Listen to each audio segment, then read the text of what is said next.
काफ़ी भीड़ लगी थी अपार्टमेंट में।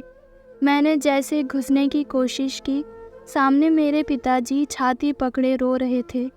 पास में रिया दीदी भी ज़ोर ज़ोर से छाती पीट रही थी। माजरा कुछ समझ आता तब तक कुछ लोगों की फुसफुसाहट सुनी। एक ने कहा, ज़रूर लड़की का चक्कर होगा।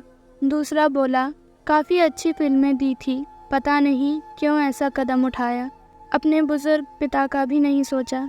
तीसरे ने कहा, जो काम इसे करना चाहिए था अब इसका पिता करेगा इसके लिए। सही भाई, जवान बेटे को मुखाग्नि देना भगवान दुश्मनों को भी ऐसा दिन ना दिखाए। थोड़ी दूर और आगे बढ़ा तो ये क्या, मैं सोया पड़ा था सफ़ेद कफन में लिपटे। मैं भौचक्का रह गया। गले पर लाल पट्टे के निशान थे, आंखें बंद, लग रहा था जैसे सोया हूँ। आगे बढ़कर पापा के आंसू पोंछने चाहा पर उनको छू भी ना पाया।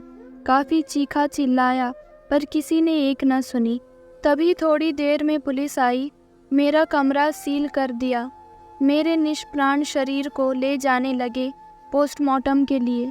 मैं भी पीछे पीछे चल दिया। तभी मैं ओटी में गया। अपने शरीर की दुर्गति देखी ना गई।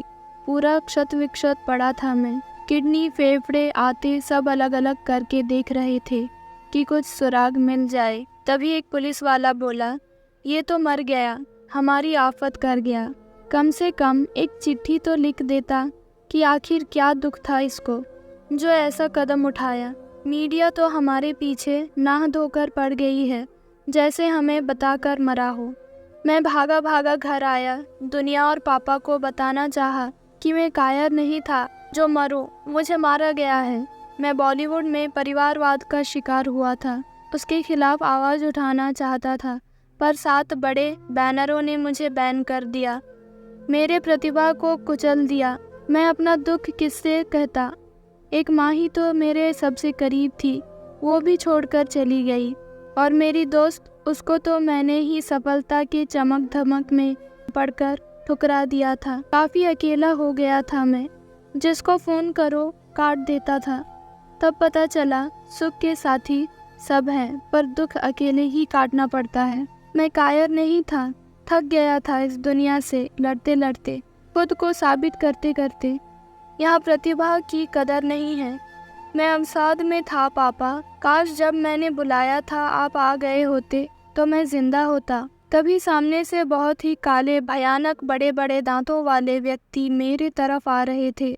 मैं डरकर अपने पापा के पीछे छिप गया था, पर उन्होंने मुझे ढूंढ लिया और कहा, ये क्या कर लिया तूने, अब जन्मों जन्मों प्रेत योनि में घूमकर दुख भोगेगा।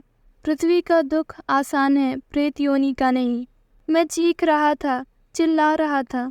मैं उनके साथ नहीं जाना चाहता था, पर मेरी आवाज़ कोई नहीं सुन रहा था। वो दोनों यमदूत मुझे अपने पाश में बंधे खींच रहे थे, मुझे धरती के मायाजाल से मुक्त कर रहे थे। तो दोस्तों, कैसा लगा आपको ये वीडियो, कमेंट करके ज़रूर बताना। अगर स्टोरी पसंद आए तो वीडियो को एक लाइक करके चैनल को सब्सक्राइब ज़रूर कर लेना। धन्यवाद।